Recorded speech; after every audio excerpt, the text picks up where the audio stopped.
शांति, शांति।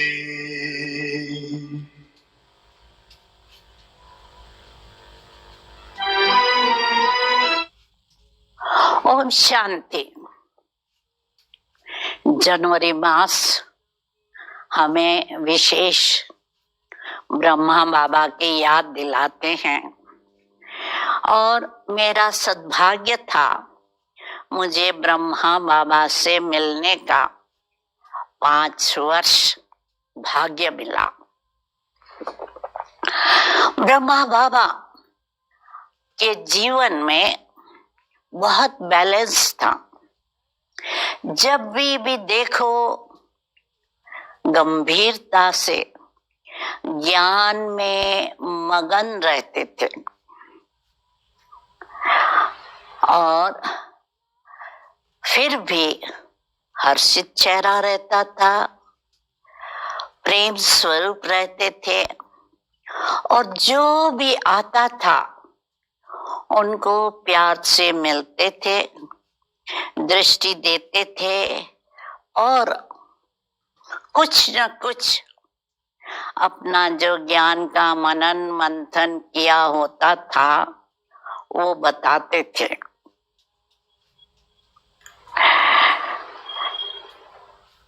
तो गंभीरता माना अंतर्मुखता, ज्ञान में मनन मंथन में व्यस्त और बाबा की याद में मस्त।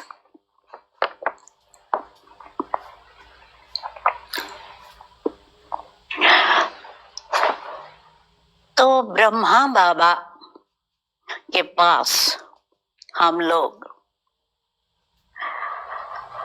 बीच बीच में जाते थे क्योंकि हमको बाबा की दिनचर्या मालूम होती थी। तो बाबा की दिनचर्या होती थी तो हम या तो बाबा जब आंगन में चलते थे हम खड़े हो जाते थे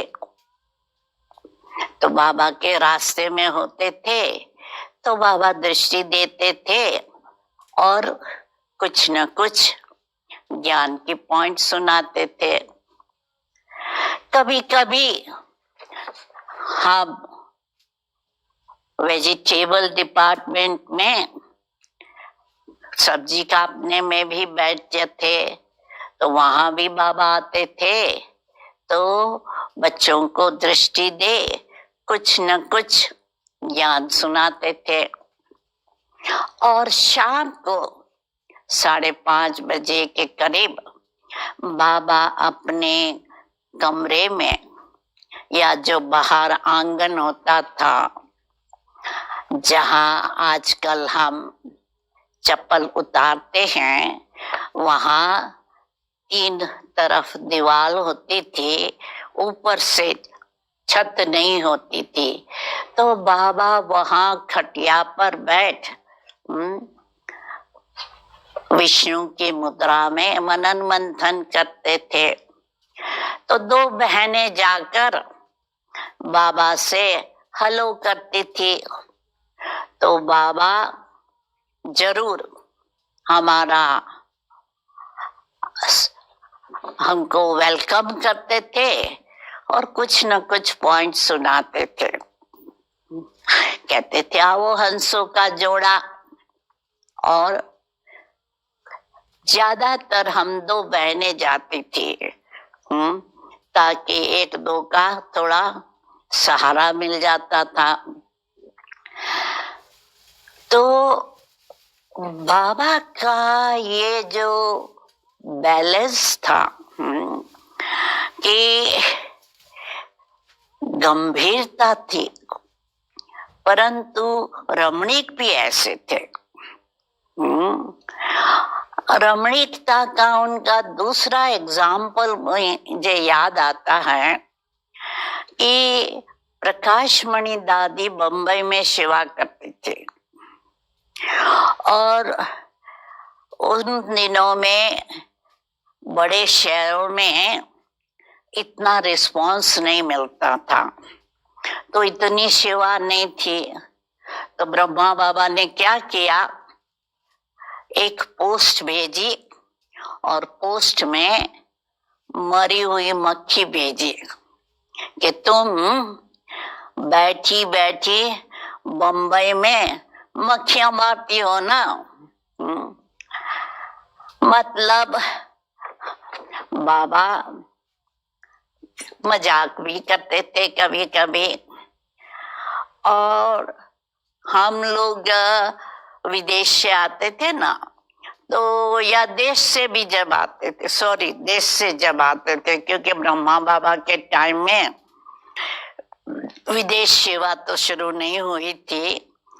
तो हम लोग छुट्टियों में मार्च अप्रैल में आते थे, क्योंकि दिसंबर जनवरी में तो बहुत ठंडी होती थी। तो विशेष करके कोई मधुबन नहीं आते थे। हम ब्रह्मा बाबा को बुलाते थे, बाबा मुंबई आओ, दिल्ली आओ, बच्चों को रिफ्रेश करो। और अपनी हेल्थ चेकिंग के लिए ब्रह्मा बाबा विशेष आते थे।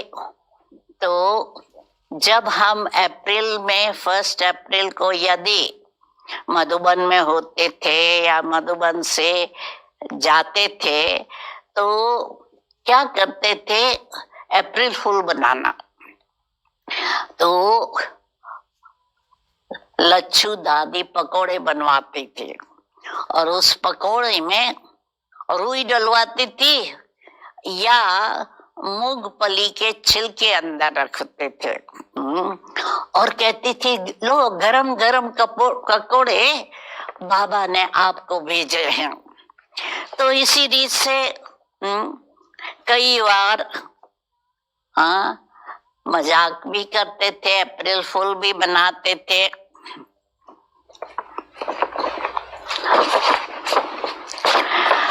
तो हमें भी ये सीखना है कि गंभीरता और रमणीकता का बैलेंस हो। गंभीर माना सीरियस नहीं, परंतु अंतर्मुखी और गहराई से ज्ञान की मनन मंथन में अपने को बिजी रखना है।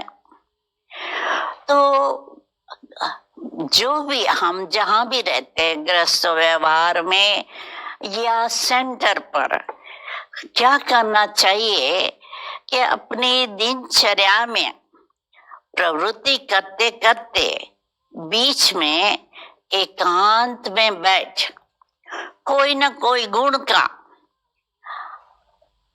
हमें मनन मंथन करना है और याद द्वारा उस गुणों का, शक्ति का खजाना जमा करना है। जो गंभीर होते हैं वो कितना भी बड़ा दान पुण्य या अच्छा कर्म करते हैं, उसको बोल के सबको बताते नहीं कि मैंने ये किया, क्योंकि जो बोलते हैं अभिमान आ जाता है और वो बोलने से उनका कर्मों का खाता जमा नहीं होता है। और ये भी ध्यान में रखना है कि जो हम अच्छा कर्म करते हैं तो आपस में खिटपिट ना हो, नहीं तो हमारा जमा नहीं होगा। जो गंभीर व्यक्ति है, अंतर्मुख है, वो बाहर मुक्ता में नहीं आती, उसको अभिमान नहीं होगा और इसीलिए किसी का अपमान भी नहीं करता है।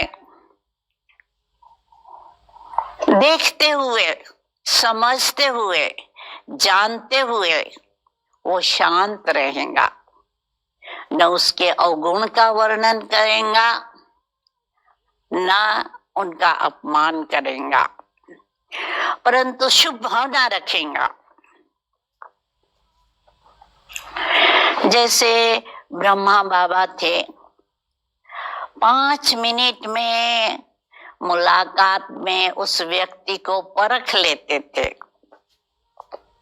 दिल का प्यार नहीं, पर सुपरफिशियल प्यार देते थे, मिठास से बात करते थे, उमंग उल्लास में लाने के लिए उनको पॉजिटिव बातें बताते थे।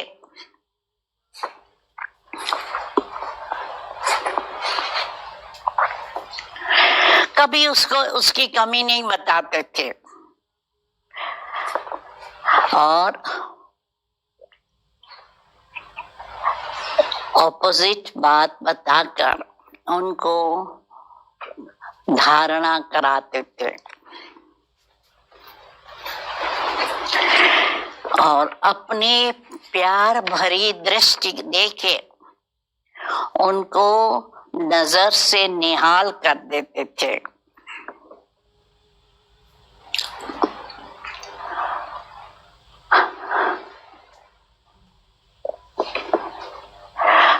गंभीर माना ऐसे नहीं कि हम शांत रहे, सीरियस रहे, न्यारा रहे, ऑफिशियल रहे, नहीं। तो गंभीर माना गंभीरता के साथ साथ आनंद स्वरूप और प्रेम स्वरूप।